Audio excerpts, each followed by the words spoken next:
Bonjour mesdames et messieurs, il est 13 h ici à Abidjan. Bienvenue sur RTI 1, voici les titres de votre journal. Dans cette édition, nous nous intéresserons à l'agence Côte d'Ivoire PME qui est opérationnelle depuis le début de l'année. Sa mission est d'accompagner les PME ivoiriennes dans la mise en œuvre de leur stratégie de développement. Vous en saurez davantage dans 5 minutes.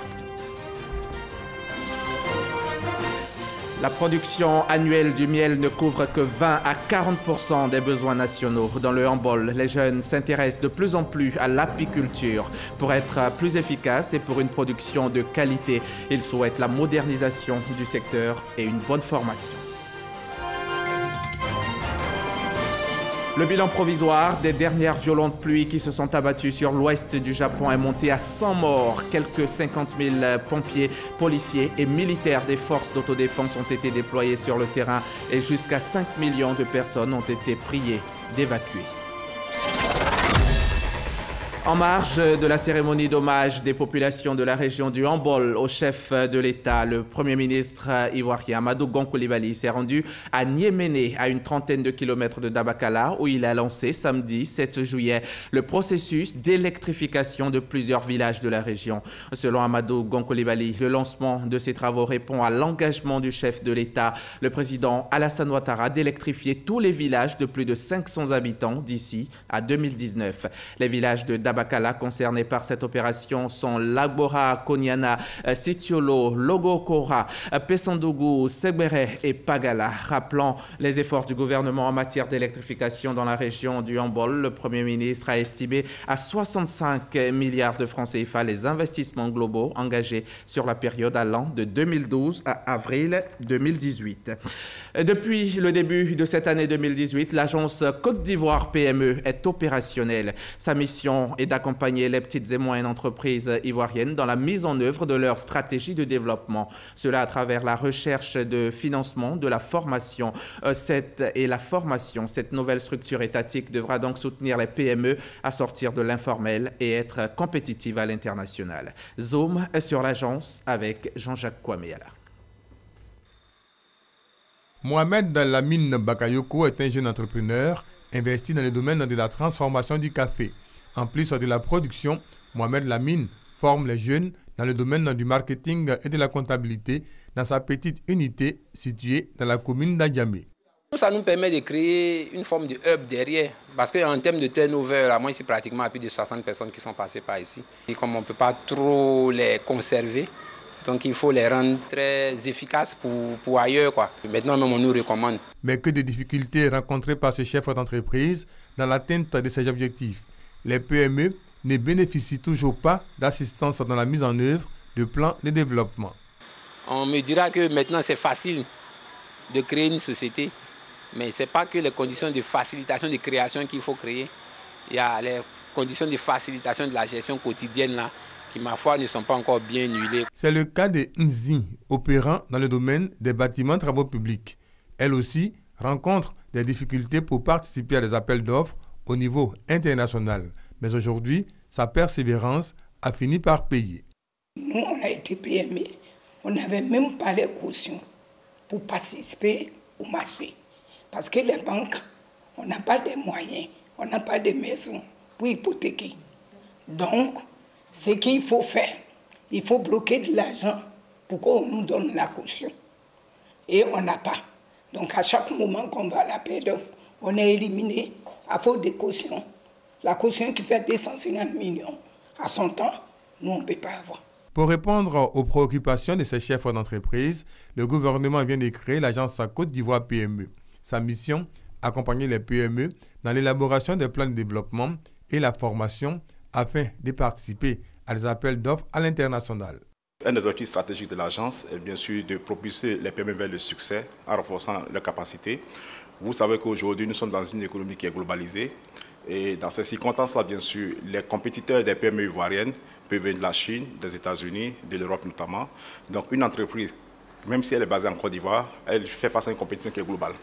À partir de ce moment, si vous voulez des PME compétitives, il est important de travailler à ce qu'elles acquièrent ce qu'on appelle les pratiques d'affaires de classe mondiale, de sorte que ces PME, bien sûr, puissent compétir avec les PME internationales et bien sûr offrir des produits dont le rapport prix-qualité puisse convaincre les clients.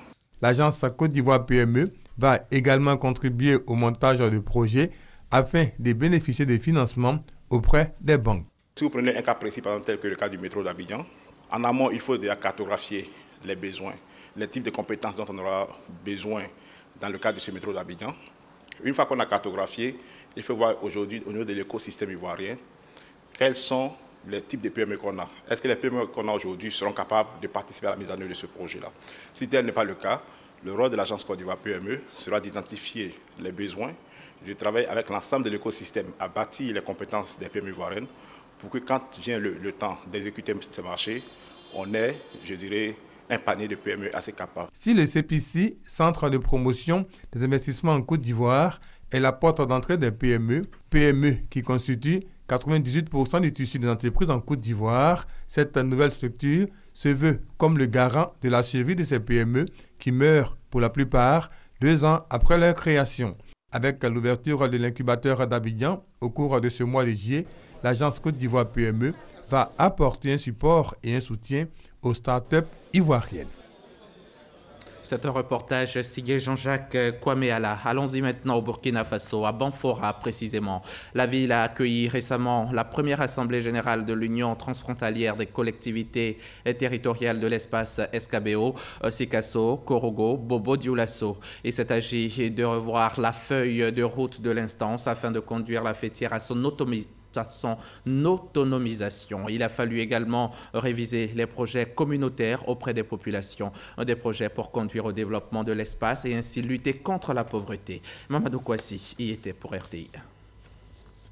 L'Union transfrontalière des collectivités territoriales de l'espace Sikasso, Korogo, Bobo-Dioulasso continue de tisser sa toile.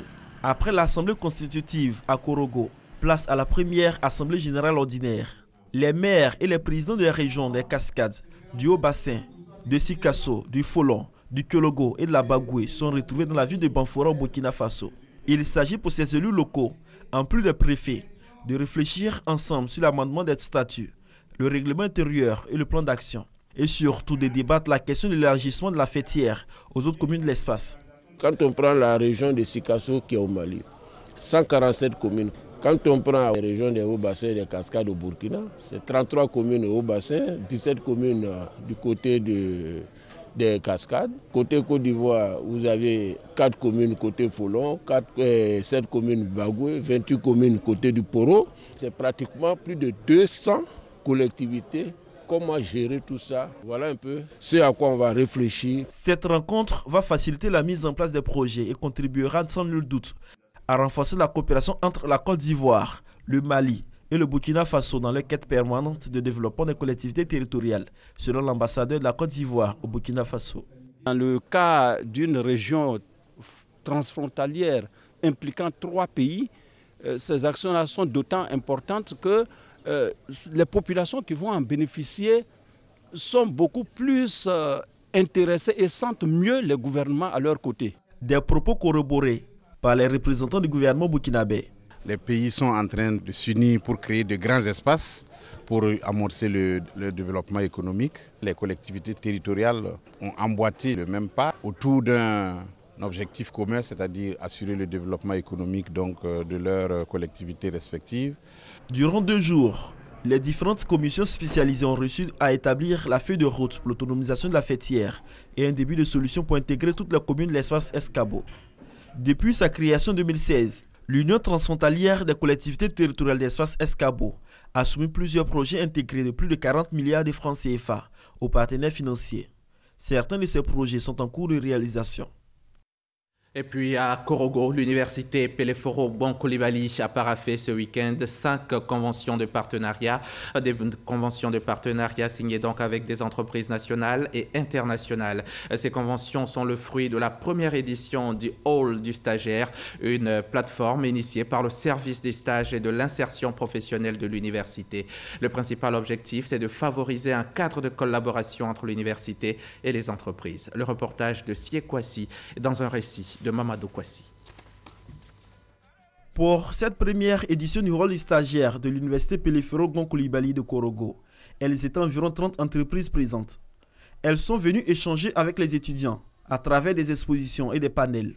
Au nombre de ces structures, la Chambre de commerce et d'industrie, l'Agence Emploi Jeunes, le Centre national de recherche agronomique, CNRA, et l'ANADER, ainsi que 2 partenaires du monde de la téléphonie mobile et des banques. Je dirais tout simplement que nous allons éveiller des consciences, que nous allons proposer de nouveaux métiers, que nous allons réorienter ceux qui ont l'ambition d'entreprendre et que nous allons leur dire comment il faut le faire. Le rôle du stagiaire est une initiative innovante de l'université Péléforon Koulibaly de Korogo. Et pour cette première édition, bonne nouvelle, 5 entreprises sur les 30 présentes ont signé des conventions avec l'université afin de l'accompagner dans son combat pour l'insertion des diplômés. Dans la convention, chaque entreprise s'engage à offrir environ 300 stages de perfectionnement aux étudiants, des stages pouvant conduire à des emplois. Diakité Ibrahim, directeur de l'insertion professionnelle au ministère de l'Enseignement supérieur et de la Recherche scientifique, félicite les entreprises signataires pour leur engagement aux côtés du gouvernement pour l'insertion des jeunes diplômés. Une véritable satisfaction pour les étudiants qui vont entamer dans quelques semaines des stages. Au niveau de L3, il était important pour nous, les étudiants qui sont en sciences économiques, vraiment de s'adonner aux différents stages pour avoir la pratique à notre actif. Au nom du Premier ministre Amadou Gon Coulibaly, parrain de cette première édition, Lanzeni Coulibaly s'est réjoui de l'issue de cette initiative et a fait la promesse que tout sera mis en œuvre afin de pérenniser cette activité. Le rôle du stagiaire est une trouvaille de l'université Péléforon Koulibaly de Korogo pour accompagner l'insertion socio-professionnelle des étudiants. Une telle initiative qui permet de faire en sorte que le lien soit renforcé et consolidé entre le monde socio-professionnel et l'université est une initiative qui doit être soutenue à juste titre. C'est également la première du genre initiée par une université de Côte d'Ivoire. Récemment en France, il a été question de la gestion des œuvres universitaires d'Afrique. C'était au cours d'une réunion internationale. Étaient présents les centres régionaux des œuvres universitaires de 9 pays africains. Tous ont décidé de s'inspirer de l'exemple français. Une rencontre qui s'inscrit dans le cadre de la relance des activités de l'AOUF, l'Association des œuvres universitaires francophones, qui milite entre autres pour plus d'autonomie budgétaire pour les centres régionaux rattachés aux centres nationaux. On en sait plus avec Walter Amadou Ouattara. La gestion des œuvres universitaires d'Afrique passée au peigne fin à Caen en France. 9 pays africains dont la Côte d'Ivoire, 16 institutions, 65 participants ont planché sur la mobilité et la traçabilité des étudiants de leurs pays respectifs. C'était lors d'une rencontre animée par le Centre régional des œuvres universitaires et scolaires, CROUS de Caen, en collaboration avec le Centre national des œuvres universitaires et scolaires, CNUS de Paris, en France.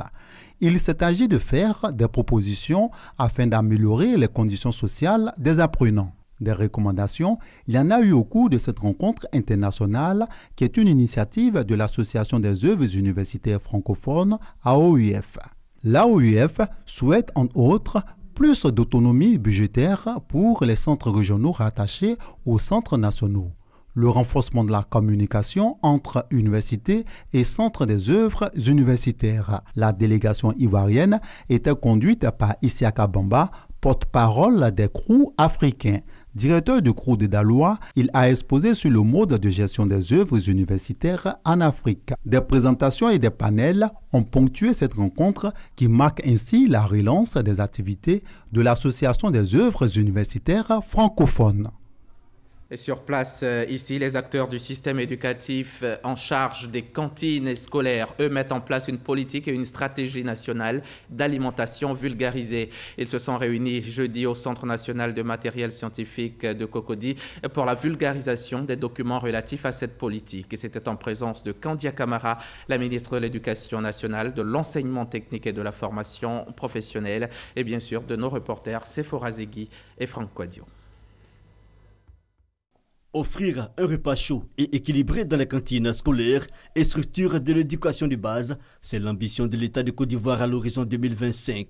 Pour y parvenir, la direction des cantines scolaires, en partenariat avec le Programme alimentaire mondial PAM, a élaboré des documents de politique nationale et une stratégie d'alimentation scolaire. Elle invite tous les acteurs intervenant dans les cantines scolaires à s'approprier ces documents afin de pérenniser les cantines scolaires dans tout le pays. L'organisation de la cérémonie de vulgarisation des documents répond à plusieurs impératifs. Celui de renforcer les compétences des conseillers à l'extrascolaire chargés des cantines, chargé de la mise en œuvre donc de la stratégie. Ensuite, de montrer les bonnes pratiques du programme intégré de pérennisation des cantines scolaires. Et enfin, favoriser la coopération entre tous les acteurs mobilisés autour des cantines. Adrien Kabadejo, directeur pays du PAM, félicite le système éducatif ivoirien pour l'avancée réalisée en matière d'implantation des cantines scolaires. Elle réaffirme l'engagement de son institution à soutenir la Côte d'Ivoire.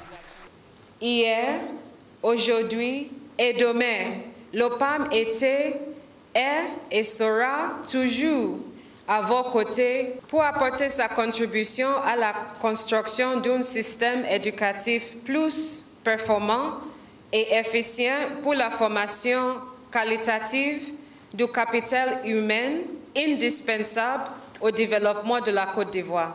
Le prochain défi de ce long processus sera pour votre département ministériel d'impliquer effectivement toutes les parties prenantes.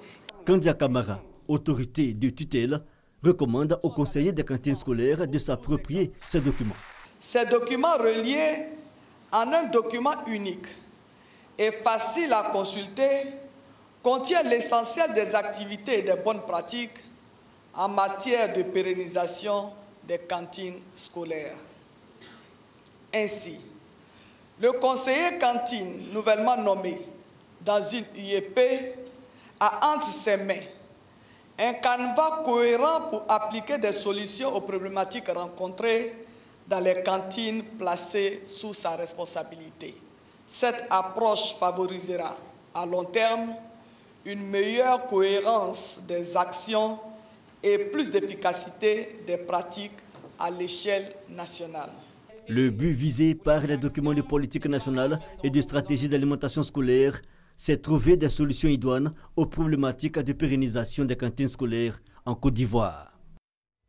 Et le miel servi dans nos cantines scolaires, ce ne serait pas mal non plus. C'est peut-être pour bientôt si l'État met tout en œuvre pour accroître la production annuelle qui ne couvre que 20 à 40% des besoins nationaux. Dans le handball, par exemple, les jeunes s'intéressent de plus en plus à l'apiculture, l'élevage des abeilles pour la production du miel et de produits dérivés. Pour une production suffisante et de qualité, les apiculteurs demandent la modernisation du secteur à travers des équipements adéquats et une bonne formation. Soro Corona de la station régionale RTI Boaké. Nazéon Siloué vérifie les ruches de sa ferme avicole. Cet exercice, ce jeune apiculteur installé à Katula le fait au quotidien. L'apiculture est la seule source de revenus de Siloué depuis 3 ans. Aujourd'hui, avec 100 ruches seulement, pour maîtriser l'activité apicole, 1 heure de travail par jour, ça te suffit pour être stable. Mais avec 100 ruches installées, si vous faites même une seule récolte, mais ça vous avez près de 1000 litres. Ouattara a désormais un toit grâce à sa production. Il fait partie des 500 apiculteurs de la commune de Tafiri. Cette activité, considérée comme secondaire, lui rapporte 3 millions de francs CFA par an. Bon, cette maison m'appartient avec les fonds de l'apiculture. Bon, j'ai commencé à faire un peu, jusqu'à je continue de travailler dessus. En 2017, ce sont environ 25 000 litres de miel produits par l'association des apiculteurs de Tafiri. En dépit des efforts faits par ces apiculteurs, le secteur est encore artisanal. Je demande à l'État pour venir à l'aide. Je suis dans les riches traditionnels. Bon, il faut qu'on cherche à moderniser. Avec les riches modernes, on peut regrouper 1000 riches par État. À Tafiri, la municipalité travaille pour la modernisation de ce secteur d'activité. Nous allons essayer de travailler pour les mettre ensemble pour que, en plus d'être le vivier de l'apiculture donc en Côte d'Ivoire, que nous soyons un exemple en termes de lutte contre la pauvreté et de lutte surtout contre le chômage des jeunes. Cette filière, qui peut faciliter l'insertion de plusieurs jeunes, est confrontée à des difficultés. L'État devait pouvoir améliorer. En effet, cette loi-là, carrément, le miel ne devait plus considéré comme un produit forestier, mais plutôt comme un produit de l'agriculture. S'il est considéré comme un produit de l'agriculture, en tant que tel, on peut vendre librement. Dans l'apiculture, tous les sous-produits du miel sont vendus et même bien vendus au regard de leur utilité. Nous avons le propolis, qui est très utilisé en pharmacie. La cire d'abeille. Quand on finit de récolter après le pressage, les résidus que les paysans, les gens rejettent, c'est de ça que ce produit sort. Pour atteindre l'autosuffisance en miel, l'apiculture a besoin de promotion et de soutien. Le nord de la Côte d'Ivoire reste la zone propice à la production du miel. Les apiculteurs ivoiriens ne produisent que 20 à 40% des besoins en miel du pays. L'apiculture pourrait constituer un secteur porteur pour la jeunesse. La Côte d'Ivoire, bientôt autosuffisante en miel et produits dérivés, ça pourrait le faire. Mais d'ici là, le gouvernement se préoccupe de la santé des populations des zones inondées les 18 et 19 juin dernier. Les autorités sanitaires, à travers l'Institut national d'hygiène publique, ont procédé hier à une opération de désinsectisation dans ces zones. Première étape, la cité Alabrapé à la Riviera. Il s'agit de détruire les moustiques, les cafards et autres insectes pouvant entraîner des maladies telles que le paludisme. Le témoignage d'Ami Sissoko. Cette opération, ce n'est pas pour entretenir ces fleurs, mais une opération de désinsectisation. Elle est menée par les techniciens de l'INHP, l'Institut national d'hygiène publique. Dans la cité Alabrapé, l'une des cités touchées par les récentes inondations, l'opération vise à lutter contre les moustiques, vecteurs du paludisme et de la dengue. Ces pluies diluviennes sont à l'origine de nombreux problèmes d'assainissement et de salubrité. Or, ces problèmes-là sont les lits de prolifération de certains insectes tels que les moustiques et autres insectes, notamment les cafards, les mouches, et qui sont des vecteurs de nombreuses maladies, notamment le paludisme, la fièvre jaune, la dengue et autres maladies à transmission vectorielle. Tout est passé au peigne fin, maison, espace vert et égouts. J'ai été surpris ce matin agréablement par ce que le ministère a fait. Vraiment, on ne s'attendait pas à ça. C'est vraiment important qu'on puisse pulvériser afin d'éradiquer d'éventuelles maladies. Après l'inondation, j'ai constaté qu'il y avait vraiment des moustiques. Ils ont fait un bon passage, les placards, même les chambres, les douches. Tout. Mon garçon qui est là, je l'ai veillé dorénavant qu'il vide constamment les bacs qui sont là et qui constituent des nids de réserve des moustiques. Ces produits que nous utilisons sont des produits homologués par l'Organisation mondiale de la santé, inoffensifs pour la population. Si on démoustique une zone, qu'on ne démoustique pas la zone voisine, effectivement, les moustiques qui sont chez le voisin peuvent se propager plus tard à l'endroit où la démoustication a été faite. L'opération de désinsectisation va s'étendre aussi à la cité Alabra, Réconciliation, à la CDC, à la Ruminis, des zones également touchées par les inondations des 18 et 19 juin dernier. Et du côté d'Alépé, l'actualité, c'est le tout nouveau commissariat, le premier de la ville qui vient d'être inauguré. Le bâtiment a été offert par la mairie d'Alépé au ministère de l'Intérieur et de la Sécurité. Une bouffée d'air frais pour les populations qui l'attendaient depuis de nombreuses années. Le compte-rendu de Michel Digré est dit par Herman Guivet. Il est passé par la direction de l'informatique. Commissaire Zorotier Moko, c'est lui le premier responsable du commissariat de police de la commune d'Alépé. Située à environ 45 km d'Abidjan, la localité fait face à de nombreux défis sécuritaires qui ont impacté son développement. Aucun opérateur économique n'a voulu prendre des risques d'investir dans une zone d'Alépé où la sécurité n'est pas suffisamment garantie. La sécurité reste l'affaire de tous. Le président du conseil régional de Lamé souhaite l'implication des populations pour juguler l'insécurité à Alépé. Au quotidien, c'est à nous de créer les conditions pour que les policiers, les commissaires qui vont exercer ici fassent leur travail dans un cadre propice. Le commissariat est doté d'un véhicule neuf. La feuille de route des agents est définie. Vous êtes au service de la population. Et votre objectif majeur doit être la quiétude de cette population. Je vous exhorte à vous éloigner de tout ce qui peut vous éloigner des populations. Dans les prochains jours, plusieurs commissariats seront inaugurés sur l'ensemble du territoire ivoirien, notamment à Boisflé, Botron, Blonlequin et Zoukoubeu. Et puis cette bonne nouvelle pour la jeunesse du Gbokle, le conseil régional décide de lui octroyer des fonds en vue de la réalisation d'activités génératrices de revenus. Une convention vient d'être signée dans ce cadre avec une institution financière de la place pour loger un fonds de garantie estimé à 90 millions de francs CFA dédié au projet emploi jeunes et développement de compétences dans la région. On en sait plus avec Abou Sanogo. Une signature de convention entre le conseil régional du Gbokle et une institution financière pour loger le fonds de garantie dédié au projet emploi jeunes et développement de compétences dans la région du Gbokle au profit des 1400 jeunes âgés de 18 à 35 ans. Et ce fonds s'élèvera à 90 millions de francs CFA. Un montant minimum de départ de 30 millions de francs CFA sera mis en place par le conseil régional du Gbokle pour appuyer le financement des bénéficiaires et des micro-entreprises. Le président Ouattara, le combat qu'il mène aujourd'hui pour avoir une Côte d'Ivoire bien solide et bien unie, c'est le combat de l'emploi de la jeunesse. Aujourd'hui, nous allons dans le trois fils conducteurs de cette politique. À terme, c'est 90 millions de francs qui vont permettre à 1400 jeunes de bénéficier des prêts. Et dans tous les secteurs de développement, partant de l'agriculture aux petits métiers. On souhaiterait que ça soit décentralisé partout. Ce fonds de garantie sera alimenté annuellement d'un montant minimum au moins équivalent. Il va permettre d'analyser les plans d'affaires des jeunes, octroyer des microcrédits aux jeunes entrepreneurs et assurer le recouvrement des fonds prêtés.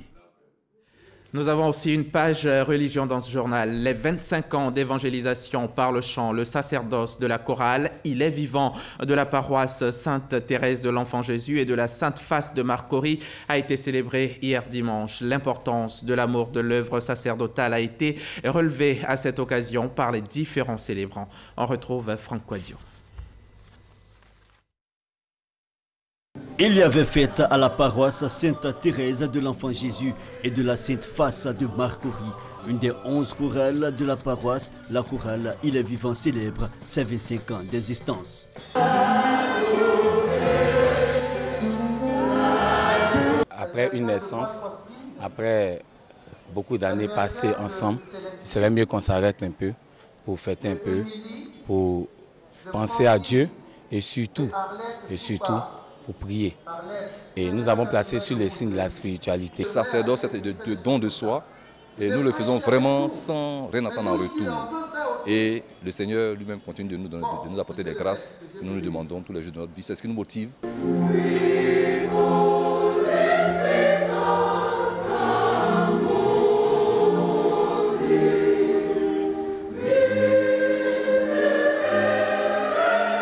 Évangélisé par le chant, le credo, le célébrant du jour a parlé de consécration dans l'œuvre d'évangélisation à l'image des différents modèles bibliques.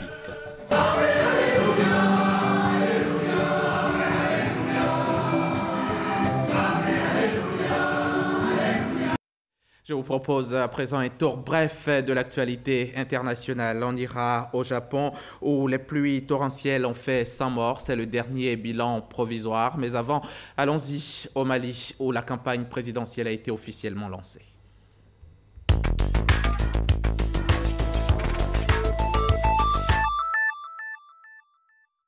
Au lendemain de l'ouverture de la campagne électorale de la présidentielle du 29 juillet, au Mali, le président sortant Ibrahim Boubacar Keïta et toute son équipe ont officiellement lancé leur campagne devant des milliers de militants et sympathisants de leur parti RPM. L'ancien ministre Smaïla Cissé, chef des files de l'opposition, a de son côté tenu un meeting sur la place de l'indépendance de Bamako où étaient rassemblés des dizaines de milliers de personnes selon la presse.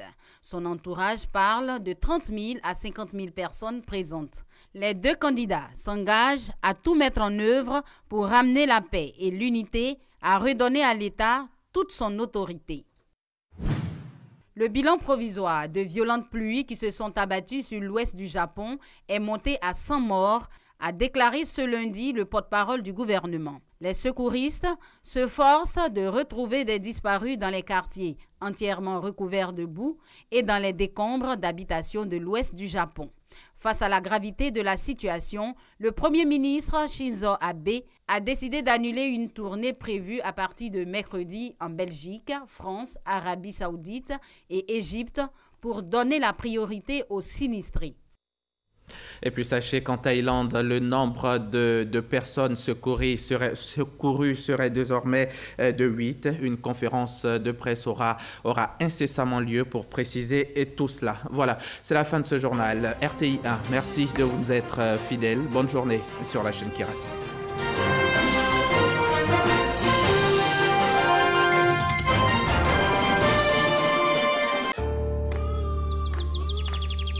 Une nouvelle étiquette pour Candia. Candia le lait, onctueux, soyeux, crémeux. Candia, c'est le bon goût du lait. Moi, c'est Candia. Bienvenue sur MyCMU, votre application mobile pour tout savoir sur la couverture maladie universelle CMU. Simple d'utilisation, MyCMU facilite la vie des assurés en donnant toutes les informations utiles. MyCMU fonctionne sur les téléphones Android et ne nécessite pas de connexion Internet. Grâce à votre application, vous obtiendrez des informations sur les sites d'enrôlement, l'état de vos cotisations, le panier de soins, les centres de santé, les pharmacies du réseau CMU. MyCMU vous permet également d'effectuer votre pré-enrôlement avant de vous rendre dans un centre pour finaliser l'opération. Alors n'attends plus, télécharge-moi sur Play Store et la couverture maladie universelle n'aura plus de secret pour toi.